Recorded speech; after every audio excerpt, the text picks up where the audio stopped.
App అని కాదు, అదొక విన్యాసం. ఇది ఒకటి కాదు, మీరు ఫస్ట్ నుంచి చూస్తున్నారు.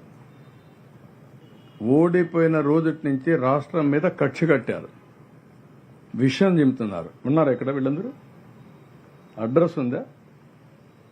ఇక్కడ ఏమైనా పట్టించుకున్నారా?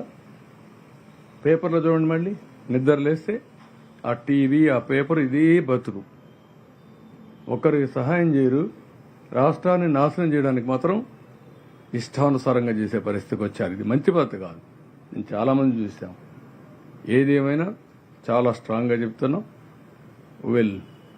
ఎక్కడికక్కడ ప్రజా చైతన్యం తీసుకొస్తాం. ఇప్పటికే ప్రజల్లో అసహ్యం వచ్చింది. భవిష్యత్తులో అలాంటి వ్యక్తులకి సంఘ బహిష్కరణ తప్ప, రాజకీయ బహిష్కరణ తప్ప ఇంకోటి లేదు.